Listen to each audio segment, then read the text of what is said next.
Hello and welcome to another episode of BZ Listening. My name is BZ Douglas. I'm an independent movement journalist based outside of Cleveland, Ohio. I am 100% supported by my audience, so if you appreciate the work, I've got all the links you need to help out down in the episode description. So, last Sunday, I attended a campaign event for Shontel Brown. She's running for Congress in the 11th District of Ohio. It's my district. And I had recently read an in-depth article from local organizer Keith Wilson. He's an activist I've had on the show several times before, talking about all the great work he does and knowledge he has of the inner workings of the party machinery here in the area, in Cuyahoga County. I had planned to go to the event, film her stump speech, and then find a moment to ask Brown some very pointed questions about the points that were brought up in Wilson's article. That was before things got bananas. There's a reason why I am wearing this shirt. So, right at the start of Brown's stump speech, I noticed something odd about the sound of the applause. And so then I moved over closer to the PA, and it was just obvious what was going on.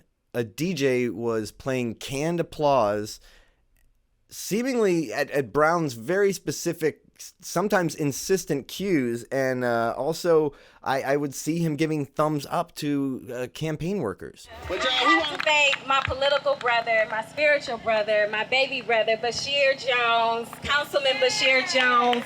Give it up for him. Councilman candidate for mayor, but again, that is not about life. Things are going my way. So fast forward, election day comes, the polls close, and I was down by 6 votes. 11 days later, I learned that there were 23 provisional ballots in my race and that I had won by 7 votes. 7 votes. 7 votes. Can anybody say 7?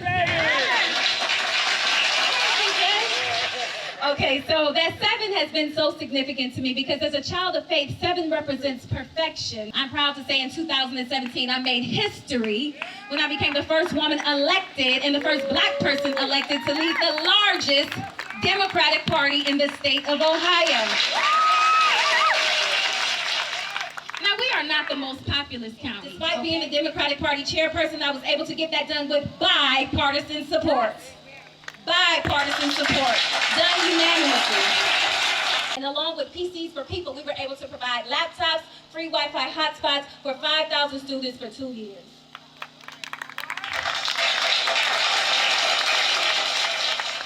So the stuff I've been doing. Shontel Brown for Congress.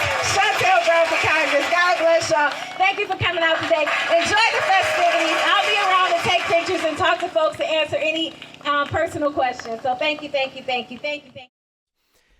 So after witnessing that, on top of the sheer amount of just misrepresentations, omissions, and sly fabrications in her speech, I decided it wasn't worth my time to hang around and expect any honest answers from her.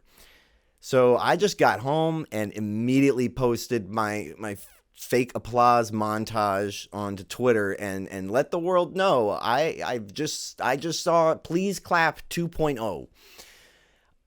I tell you, I was really relieved to see how that just everyone was equally disturbed and embarrassed for Brown in the campaign. I had this sliver of fear that people were going to tell me this is just normal. This is a thing that's done. I don't cover a lot of local campaign things, so I don't know if this is what I found it Orwellian, and I'm glad everyone's making fun of it. Oh, fun fact, speaking of Orwellian, I asked Fox 8's cameraman if he noticed the applause and asked him if is that a thing that he's seen before.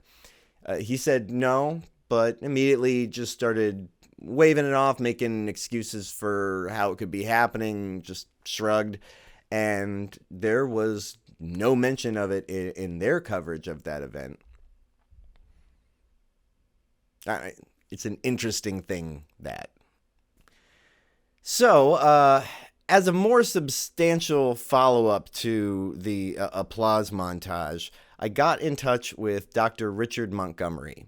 He's a two-time mayoral candidate in the city of Euclid. I was first referred to Dr. Montgomery while working on the documentary series State of Injustice, which focuses on the systemic abuses of the Euclid Police Department in its first season, and specifically on the failures of the city's mayor and city council to hold them accountable.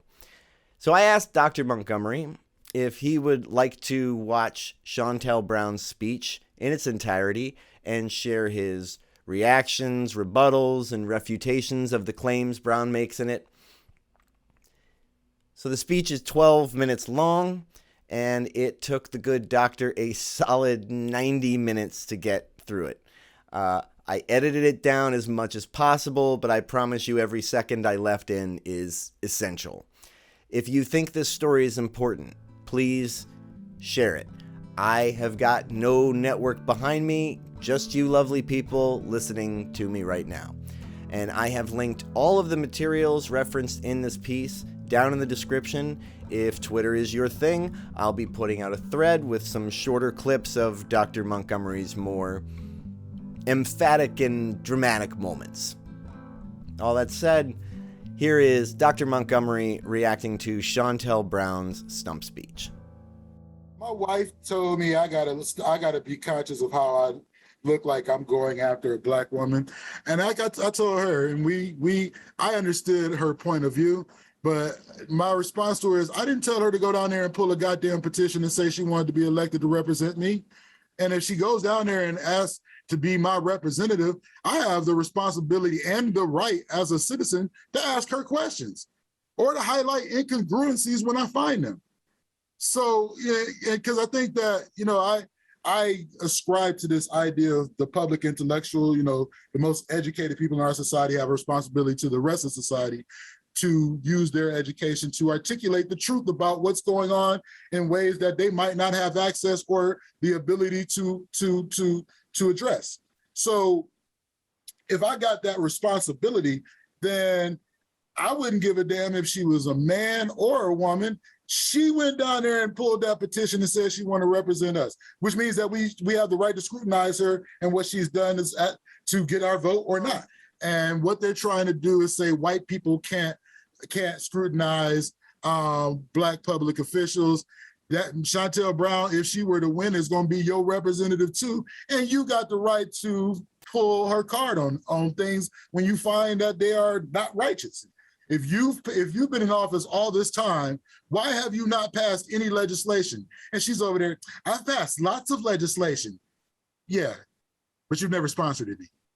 Can you tell us why you haven't sponsored any?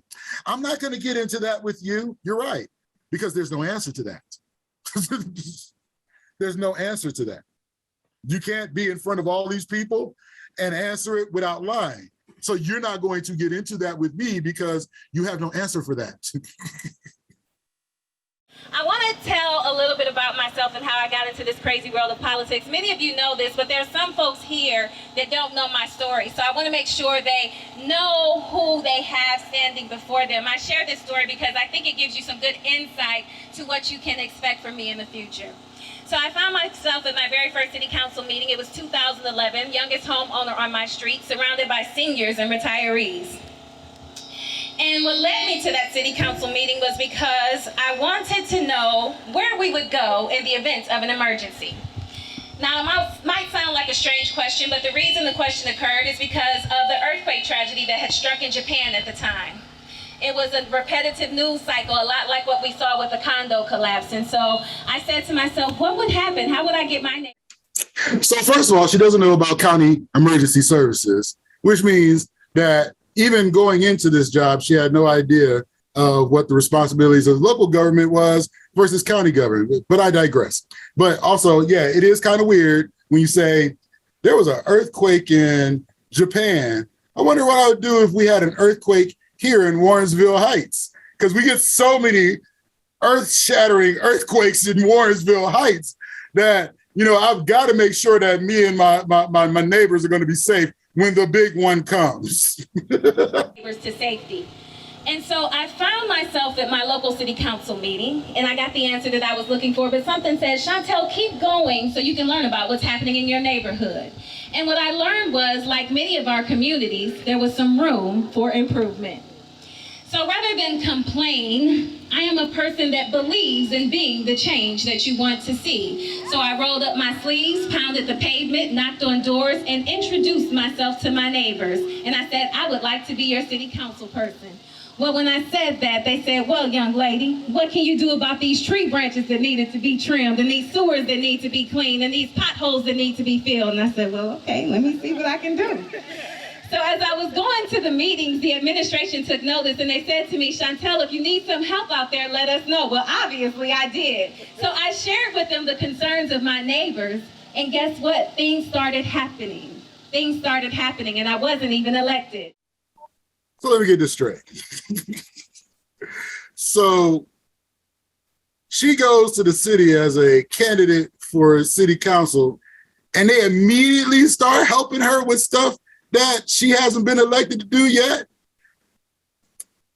It just seems like whoever the previous council person was being undermined by the city. Just a digression for a second. So I was feeling pretty good about life. Things are going my way. So fast forward, election day comes, the polls close, and I was down by 6 votes. 6 votes.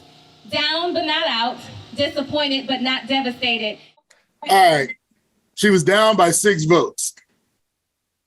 Had the current mayor not been undermining the person who was running against her, I'm assuming that person had enough people that liked them that they probably would have continued to be council person. But they stacked the deck against her opponent by helping out a candidate. That's just very interesting logic in the way we do politics around here. As a child of faith, I've never been shy about my faith. As a child of faith, I said, okay, God, I trust your infinite wisdom. Maybe this isn't for me. And I was actually convinced I would never run for public office again. It's Sunday. Does anybody have a but God in their spirit? But God. So. All right, hold on. But God. Sometimes God will do things to you to take you through something so you can learn something on the other side, as you know, some Christian folk believe. What the hell did we do to deserve Shontel Brown? What did we do? What is the lesson here? But God, really, God? Seriously? 11 days later, I learned that there were 23 provisional ballots in my race, and that I had won by 7 votes. 7 votes. 7 votes. Can anybody say 7?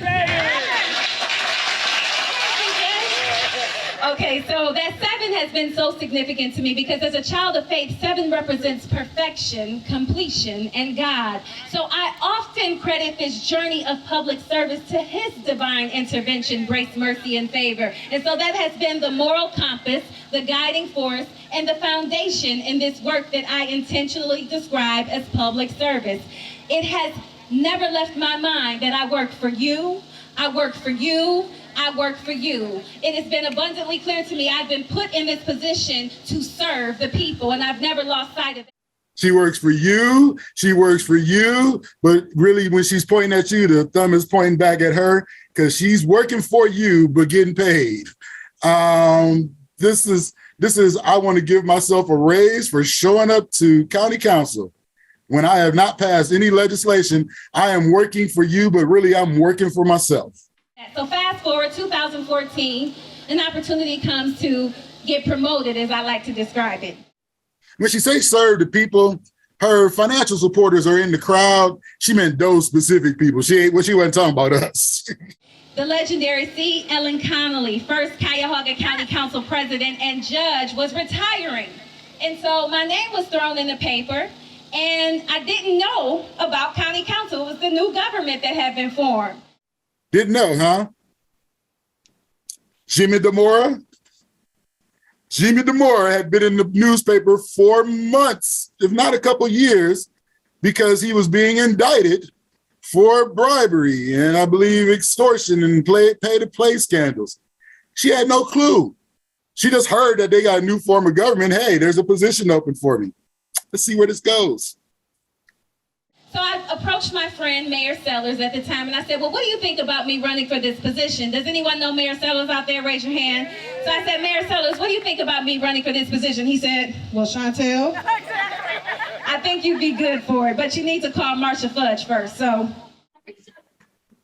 Anybody find it peculiar that if you want to run for county council, you should reach out to the congresswoman?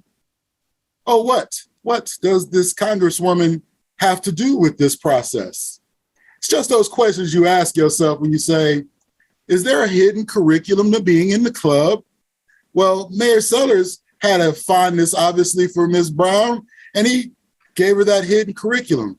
Talk to the congresswoman. Let her know I sent you. It occurred to me that the person she was running against was asking to be reelected. And here it is, the mayor is getting stuff done for the person who's running to be the candidate and tipping the scales against the incumbent. That is classic Cuyahoga County politics.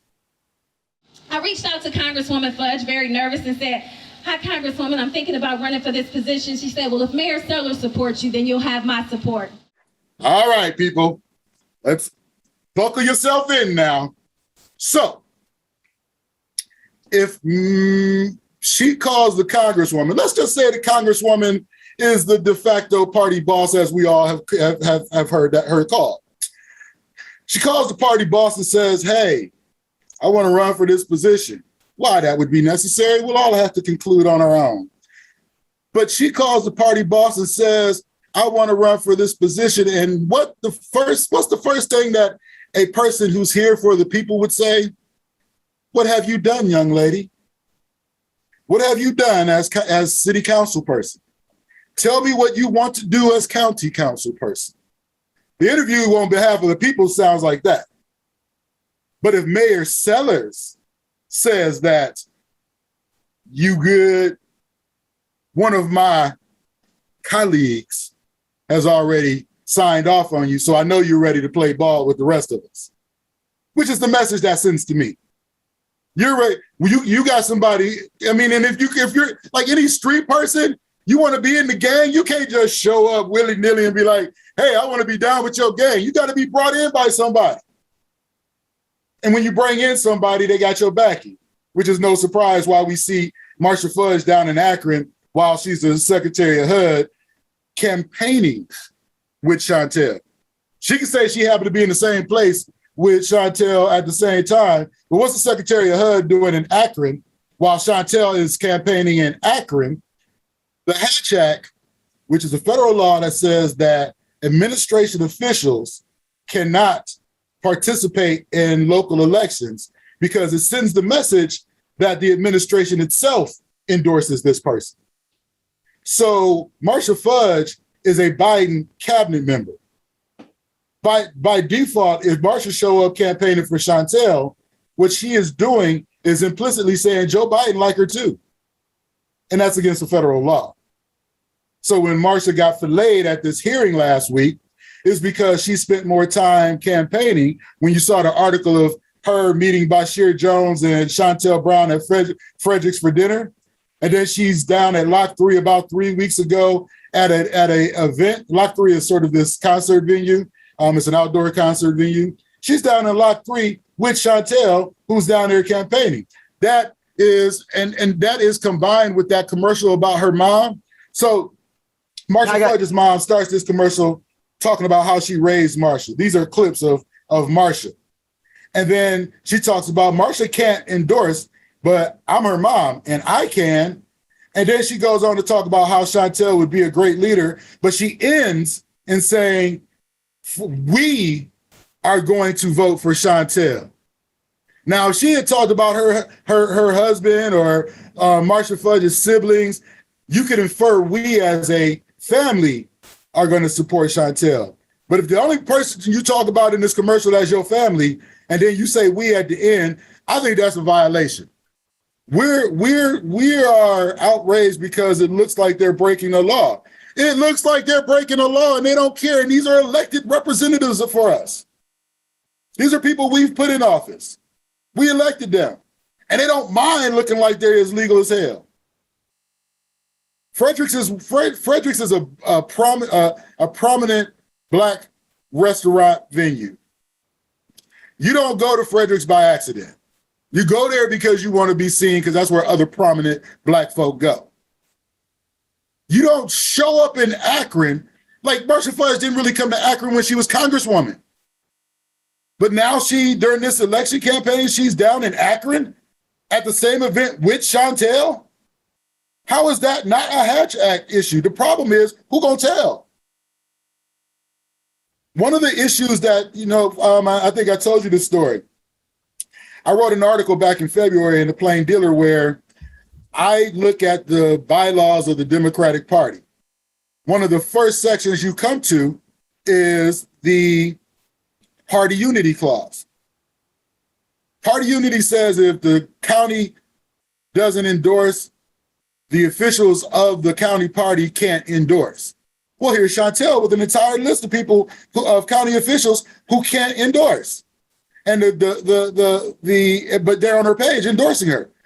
But her campaign manager at the time, Ken Dow, calls me up the Sunday morning when the column comes out, and he is screaming at me because how dare I write something against Shontel?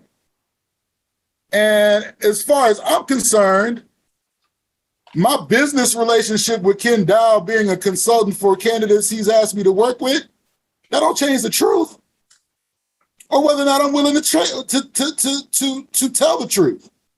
And the problem for him, which was what I had to quarterback after the fact, was why would this dude call me up and basically cuss me out for the next 15 minutes about me not coming to him to talk about an article I'm gonna publish about his candidate doing something wrong?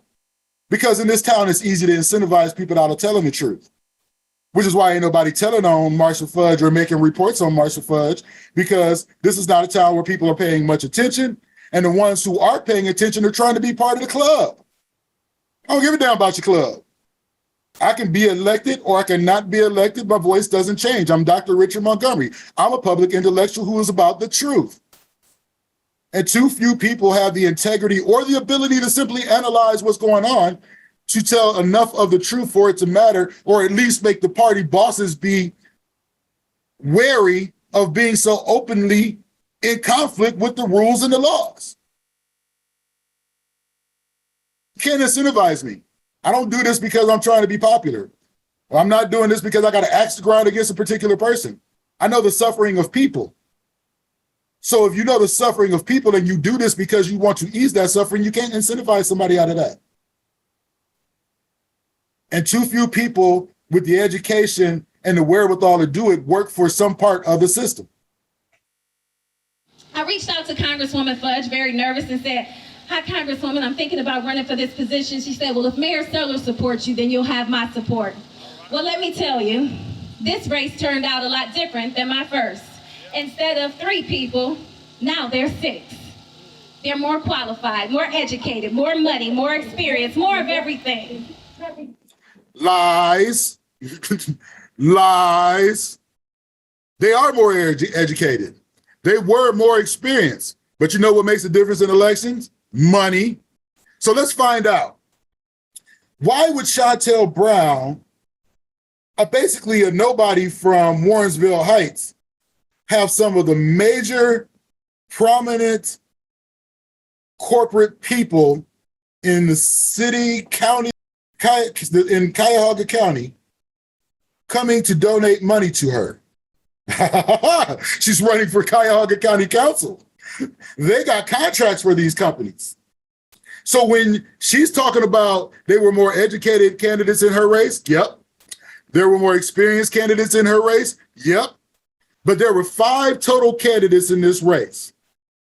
She raised $25,000 in a Cuyahoga County Council race. She had almost 3 times the amount of money that all of the other candidates in this race raised. You combine all the candidates in their fundraising, she raised 3 times that. almost 3 times that. Now, why would the Symphony family or the Perkins family be putting thousands of dollars into her war chest? Because they get county contracts. So there's a company called the Perk Company, and the Perk Company, the Symphony family, from what I understand, have the controlling interest, but the Perkins family run the company. The Perkins family, Mark Perkins, is Miss Brown's boyfriend. He's the person who is in charge of the McTech Company. All of this circle of companies are people who get county money for county projects. So if you got your fiance running for county council and we got county contracts, or we pursue county contracts, hell yeah, we want her to win. Absolutely. It works out. So that's why it's important to know when she's talking about the people were more educated and they had more experience, that was true. But combined, they had nowhere near the amount of money she had to run a campaign. And when you look at who was donating, the folks who are now in question from the article that was published by The Intercept are the same folks who have been getting these contracts that she's been voting on. And now you know why on the front end, it seems peculiar that they would spend so much money on her. But with a lot of hard work and a lot of favor, we won that race with 48% of the votes. So rest assured, I know how to run in crowded races and win, all right? So this isn't exactly foreign territory for me. Yes, you know how to run in a crowded race. You stack the deck with cash from corporate interest. You did it for county council, and now you're doing it with your run for the congressional seat. You show a pattern of behavior of being the corporate interest gal. And the corporate interest gal in a city like Cleveland, which is one of the largest cities in the country, means that you are selling out the people for these corporations. And you should be shamed. But clearly there is no shame in politics when it comes to some of the things that we've been seeing. So fast forward 2017, now I get a call from then Congresswoman Fudge. She says, Shontel, I want you to think about something. And it's okay if you say no. I said, well, what is it? I want you to consider running for Democratic Party chair. Now, it's an unpaid position. Say what now? So I thought about it because I saw it as an opportunity. So let's unpack this unpaid position. It's coins in your pocket when you can go to elected officials who know politics in this town. I know politics in this town because I've run for office. When you go down to the Cuyahoga County Board of Elections, you get thousands of voters who have no idea who's on the ballot. They simply grab the Cuyahoga County Democratic Party sample ballot and they vote from there. So you might not get a salary for this job, but you get immense influence and authority and control on politics in this town, because what we also know is if you're a politician in this town and you don't get on the Democratic sample ballot, you're not going to get elected. There have been far and few people like Cheryl Stevens didn't get the endorsement, but still won to be mayor in Cleveland Heights. But 99 out of 100, if you get on the ballot, you get elected. So when she's county chair, she also knows that if you don't get on the ballot and you've been mayor of a city for the last 2 terms, you're going to be unemployed soon. Hadn't expected that. So she knows that this does actually have a salary. Empower people, to help them understand their political capital. So I prayed about it, sought the consultation of people that I know, love, and trust, and they said, Shontel, we think you'd be great and you'd have our support, you should go for it. So I approached it with the same vigor and diligence you see me working with today. I reached out to over 700 members of the Cuyahoga County Democratic Party to seek and earn their vote. I'm proud to say in 2017, I made history when I became the first woman elected. Nope, first woman elected was Sandra Williams, but we'll keep going. Elected, and the first Black person elected. Nope, Sandra Williams, last time I looked, is also Black. To lead the largest Democratic party in the state of Ohio. Yeah, let's talk about that. So, first of all, she has done abysmal. So, Hillary Clinton is running against Donald Trump. People came out, lots of people stayed home. 4 years later, Donald Trump is running against Joe Biden. Now, I don't really care what party you are, what your affiliation is. When Donald Trump is on the ticket, you have a reason to participate in making sure he doesn't get another 4 years. In an election with Donald Trump is on the ticket, she had 10,000 fewer Democrats vote in 2020 than voted in 2016. A lot of people sat at home in 2016 and was like, he ain't gonna get elected. This is kind of like a joke.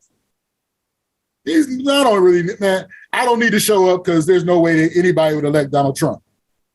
But 4 years later, after we have seen the atrocities of a racist, xenophobe, misogynistic trash bag, you now know what's on the line. This dude got access to nuclear weapons. You have every reason to show up at the ballot box, and 10,000 fewer Cuyahoga County folk showed up. And in the bylaws for the party, the chair's responsibility is to get out the vote. So she's failed there abysmally. Then you also have 100 precinct committee people who wrote a letter about the horrible management of the party. You seldom get people to buck the party, but you had 100 precinct committee people be like, there are a series of issues that are going on with this party, and we think other people should know. So, no, she took on this job with the same level of underpreparedness and synergy for cronyism as she has done since she started in this process. Now, we are not the most populous county, okay? So when we are able to deliver the most votes from the precinct to the presidency under my leadership, I take a little personal pride in that. So now, fast forward, I'm doing this thing, I'm leading the party, and I'm a county council person. A constituent comes in and says, Shontel, the hearing impaired community has no way to communicate in an emergency situation. They can't call 911 like we do. Introduce the concept of text 911. I took the baton and ran with it because that was an issue that was important enough for me. The lies, the absolute utter audacity to take advantage of people who don't know any better.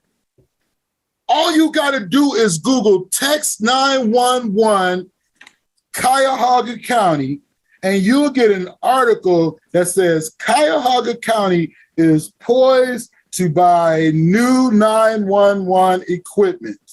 Maybe the fourth paragraph down, it talks about being able to do text 911.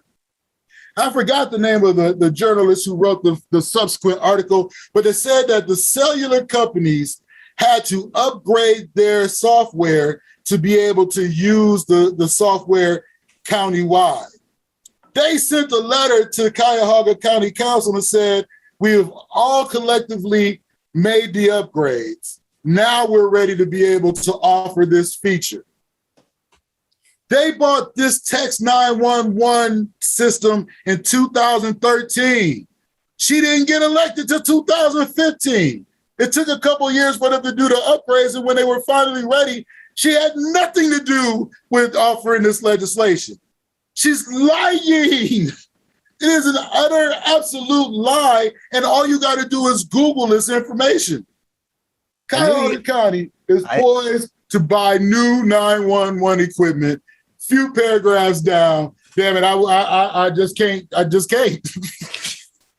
Even though this person doesn't live in my district, it will help 25,000 people who have this condition. So we modernized the text 911 messaging system, and that not only helped them, but people in hostage situations, women in domestic violence relationships who can't call 911 but have used the text 911 messaging platform to be rescued. The other thing that I like to tell folks about is in 2020, I passed legislation to declare racism as a public health crisis. This was not a result of the pandemic, nor the tragic killing of George Floyd. This work was initiated because of the infant mortality crisis that we experience here. We have third world infant mortality rates with first-class hospitals. It just does not make sense. Why is it that Black women are 3 to 5 times more likely? So she declares racism a public health crisis. Seriously? Seriously? Because of the infant mortality rate in Cuyahoga County? So let me get this straight. So for almost 2 years, we had 9 Black men die in Cuyahoga County's jail. In that same 2 years, we've had, I think, 2 children die in Cuyahoga County Child Protective Services, and there were other children who were missing in Cuyahoga County Child Protective Services. Black children. But what you came up with is, I declared racism a public health crisis because of child infant mortality. Let's just be clear. It's a talking point, and it's a talking point because she actually didn't declare racism a public health crisis. She did not introduce that legislation. Armand Budish and 9 of the 11 other county council people were on there as co-sponsors. She never introduced anything. When you look at her record, Shontel Brown has not introduced one piece of legislation the entire time she's been on county council. So everything you hear in this speech about, I did this, I did text 911, lie number 1. I did the public health crisis, lie number 2. The problem is the people in that crowd don't have time to be sitting around looking at records to see whether or not she lied. And if she didn't lie, she wouldn't have anything to run on, which is why she's had so many of these negative campaigns. Oh, and you know what sticks out to me? I also got to say this. She's not going to criticize Armand Budish, the county executive. So while she's talking about all these areas that she wants to identify issues of racism, she ain't mentioned one county office. Not a one. While we can say that we know there's problems in the jail, we know there's problems with child protective services. Let's look at ourselves first to see how in our role to serve the county, we can address racism through the offices where we know it exists. But she's not going to criticize Armand Budish because that's just not what they do here. The other part is this declaring racism a public health crisis. The only thing, it's not an ordinance. There's no law passed that says we're going to put resources behind this. It's a resolution. They resolved to form a committee to look at racism in Cuyahoga County. That's it. Not as a review of the county itself, but just, some issues that we know exist. Which means that in no way is the services we get from the county or even the way the county functions going to improve, because they ain't looking at them, they're looking at us. Does not make sense. Why is it that Black women are 3 to 5 times more likely than our Caucasian counterparts to have complications during pregnancy, or that our babies are unable to live beyond their first birthday? So the research shows, and that started in 2016, that it was racism. Never, ever, ever use the word research, Shontel. Because just because you read an article in 2016 don't mean that's when we recognized institutions perpetuate racism, but I'll leave that for another day. The public health crisis is based on many things, but long story short, it's weathering. Just because of the issues around education, weathering. Criminal justice reform, weathering. Affordable housing, weathering. It beats up on the body and causes toxic stress. So how do we do that? How do we change this? Declaring racism as a public health crisis was more than a symbolic gesture. We included those statistical data points so that we can be sure to receive the resources, the funding, and support to reverse decades of discrimination in the Black community. You knew the statistical data points because that was the purpose you used to form the committee. Now the committee, because it's simply just a committee, now it gets to go off and do willy-nilly stuff and has nothing to do with bringing resources here. But I digress. And I'm proud to say, despite being the Democratic Party chairperson, I was able to get that done with bipartisan support. Bipartisan support, done unanimously. There's only 2 Republicans on the council. We got 11 people. Mind how much you shake your desk. I don't want your whole, looks like your laptop's gonna fall off. Man, bipartisan support. The tragedy here is you got Jeff Johnson, Shirley Smith, John Barnes, Nina Turner. They were the 99th out of 98 other people, usually in a Republican majority. Bipartisan support is when you got to go talk to 30 people to get their vote for something. Y'all don't need bipartisan support. It's a majority Democratic 11-member council. You don't I don't have to talk to my Republican friends because I don't need y'all. Saying you're doing it with bipartisan support is a ploy to make you think that you could potentially do the job in Congress. No, because we know better. Support, done unanimously. So why Congress, why now? Well, I'm glad you asked. All right. So I'm the only candidate in this race with any legislative experience during the most turbulent, troublesome times in our nation's recent history. The lies. Legislative experience. See, you got to define what legislative experience is. Legislative experience is when you out in the community, you're talking to people about issues that you start to find to be a pattern. You look at what's going on in other places so you can come up with some solutions, develop that into some legislation, take it to your colleagues, see if you can get it passed, and then hope that that new law changes stuff for people. Her version of legislative experience is, I was sitting in the seat at the time council started. I was literally there. They took attendance. I can prove it. That is Shontel Brown's legislative experience. I can prove I was sitting in the seat. Present. That's it. Having overseen over $200 million in how it will be allocated to hospitals, small businesses, rental assistance programs, food banks, but most notably, when our students had to transition. So let's stop on that one right there. When the federal government gives you money, you have to prove at the county level where it goes and who gets it.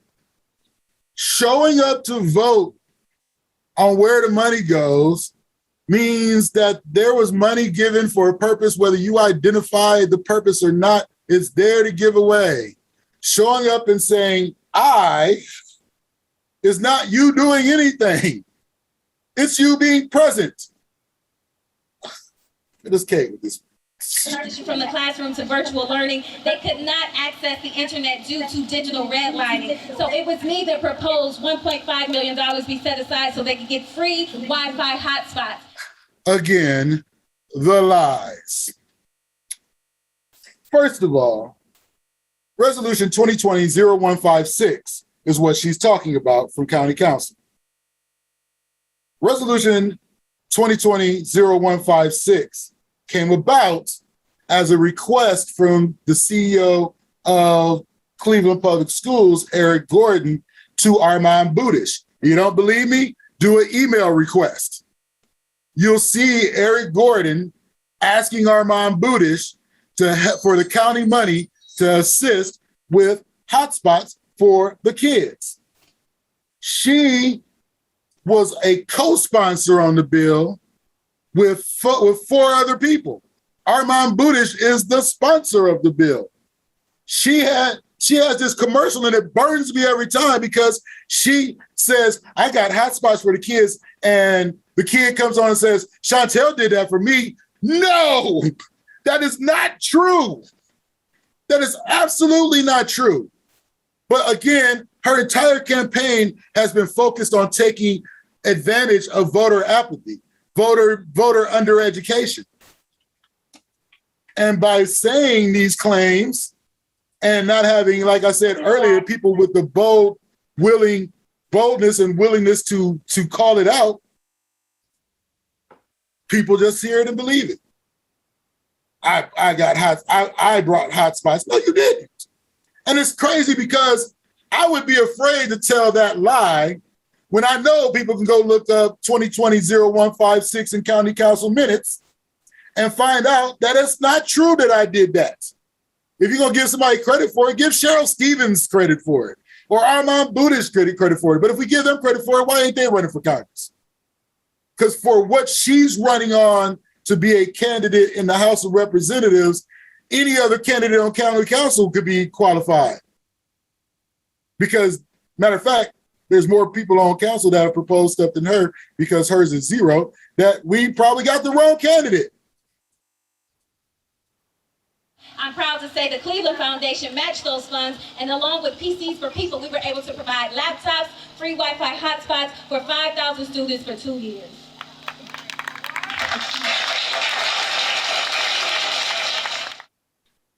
So 2020, she's been on council now 5 years. The problem that I tell people when you talk about electing bad politicians is that bad politicians are only in the office to stay in office. They ain't really doing nothing for people. So how is at the county council level where you can go tell people to do the research for you, bring you back the numbers? Did you not know the city of Cleveland is a broadband desert?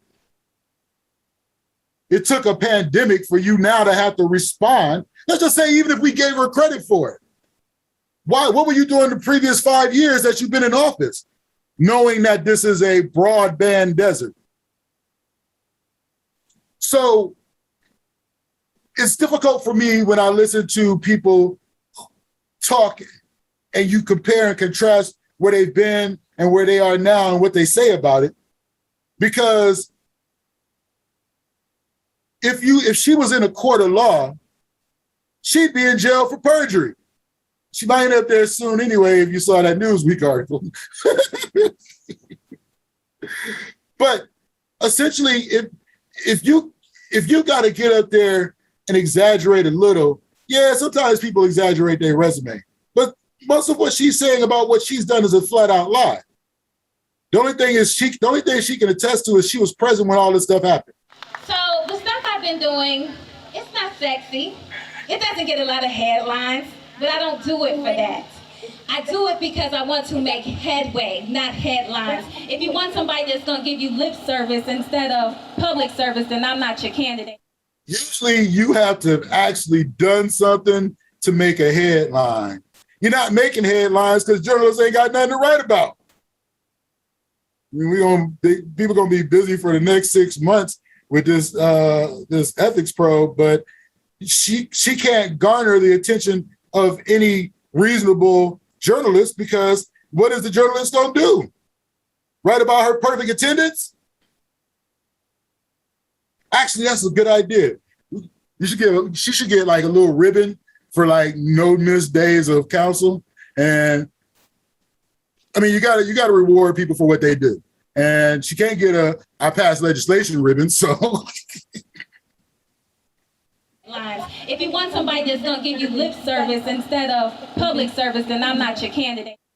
Oh, really? She's not going to give you lip service. She's going to look very attentively. She's going to look very concerned. And then she's still going to go vote on contracts that benefit her friends. It's just amazing. I've been working hard to deliver results, not rhetoric. How do you define results? Like, how would she define results? Because if she's lying about her record, how could you define results in a way that makes it still kosher to say, but not entirely true? I'm gonna have to come back to that. So when you talk about a person that is ready to go to work on day one, I've been representing people. So hold up. I think about this. Let's just say that the aliens land on Euclid Avenue and things go topsy-turvy and she gets elected. Can you imagine her debating Marjorie Taylor Greene in the halls of Congress? Like, you have to be informed to be able to say, Marjorie, you're crazy. That's not a fact. That's not actually true. We have a tumultuous relationship with accountability from our public servants, because I had the emails that were back and forth between the Attorney General's office and the auditor's office. And what the Attorney General said is, not that we didn't find anything, is that what we found would still require the county prosecutor to recuse the county and have the Attorney General's office come in as a special prosecutor. But we know that a Democrat at the prosecutor's office is not going to, with the county chair, launch an investigation. But we believe our county prosecutor got elected so that he could be there representing the people, and the people's interest need to know what Shontel Brown was up to. Because based on what it looks like on paper, it appears that she was part of I don't know if it's pay to play, but it's definitely a conspiracy to defraud the taxpayers of money by using her office. She is allowing her relationships where she simply could have recused herself and not voted to somehow leach into her public service. And the only way this system works is when we trust you to be good stewards of our money. And she has no interest in that. And she's demonstrated she has no interest in that. So it would be nice to believe that, and I'm sure O'Malley got a copy of this email. It would be nice to believe that since the Attorney General believes that this could be something they could investigate, but has to be started with the county prosecutor, that the county prosecutor would recognize his responsibility in this and not have to have outside pressure be put on him before he believes that he should do the job. The moon landing, we would have to have aliens on Euclid Avenue before I would believe that a Democratic county prosecutor is going to bring charges. It's the righteous thing to do, but good luck in this town with the kind of politics that we've seen just highlighted throughout this speech. We got a party boss, they call shots, they bring in their own people, and those people behave in the way that they want them to behave. From the inner city to the outer ring suburbs for the last 6.5 years as Cuyahoga County Council person. So my district stretches from the most impoverished to some of the most affluent, and I am ready to represent them on day one. So if you think this district deserves someone with the courage of a Lou Stokes, who demanded that we have reflective representation in our government, I've done that when I declared racism as a public health crisis. If you think this district deserves someone who had a connection to the community, like a Stephanie Tubbs Jones, who had a magnetic personality and an infectious smile that could get her into any room, from the hood to the heights, from the streets to the suites, from the penthouse to the projects. And not only when they got into the room, she made sure that we had a seat at the table so that we, the collective we, were not on the menu, then I've been doing that. And if you think we have to have someone that has the competence, the character, and compassion of a Marsha Fudge, who has been elevated to the cabinet because she has been working so hard to make headway and not headlines, then I am your person. So I'm asking you right now. Let's think of it like this. If as we've discussed up until this point, she seems to be a sham candidate, a sham applause at a sham event does not surprise me. As a person who's been a candidate myself, I speak to the people about, the 2 times I've been a candidate, I did not jump into it to go be a candidate first. I heard people discussing issues in education. I had solutions that I thought were relevant. And after talking to enough people, when I speak to people, I'm speaking the stories of the things that people have told me, because that's what I want to represent. I think that politicians are ultimately community storytellers. Here's why I think this issue is important. Here's who I think that it affects. Here's what I think we should be able to do so that they don't have to continue to suffer the effects of that. I think that when you listen to Shontel, she tells her story and it's very Wiccanish. The sevens and the symbology of it, it's very paganish. And no matter how much you talk about God, I don't really talk about God when I talk about politics, because I know I got atheist brothers like you in the crowd. And it's not really about whether or not I think I want to call on some divine being to give myself credibility. The credibility comes from what I want to do for the people. And she can't say that she's done anything for the people. So she got to spend the first few minutes of her story talking about some kind of numerological, she's just meant to be here kind of thing. No, you're not meant to be here. You were chosen by the party bosses. They financed you. They were able to depend on you. So the fact that you're here because of the sevens, no, baby, that has nothing to do with your purpose on being here. You're here because Cuyahoga County politics, they tap people that they want, tap people that they can control, and they tapped you because you're going to be able to be their puppet. You're the puppet of a corporate interest. These people, you know, like she talked about Louis Stokes. Louis Stokes wrote a book called Promises of Power. And he talked about in this book that in Cleveland politics, we got to start focusing on representation in elected office. And the problem was he did not elaborate that we can't get elected to that office and still participate in the same corrupt system. We can't keep blaming white people for doing this stuff when black people get in there and do the same thing. And they're not doing it necessarily because they have a disdain for us. It's just that the system itself does not protect us in the same way. And having black voices means that we have to alter the system to include those voices in a way that does not also corrupt them. And what we have found is you got City of Cleveland with a black mayor, you got, you know, a black police chief, you got a majority black city council, and find somebody who doesn't believe that the government is there to take care of itself. By all accounts, with a majority black council, a black mayor, black police chief, black leadership in different places, Cleveland should be the place of prosperity for black folks. We got all the representation we should need in one of America's largest cities. Yet here we are with record numbers of murders. We rank 1 or 2 at the top of the scale for poverty. And we rank higher than some third world countries without actual medical facilities and infant mortality. Now tell me where a city of Cleveland official or a county council person should have had that been their mission before a declaration of racism. We are ground zero for many of America's national ills. So that's why I have no tolerance for sham candidates who are only going to maintain the status quo.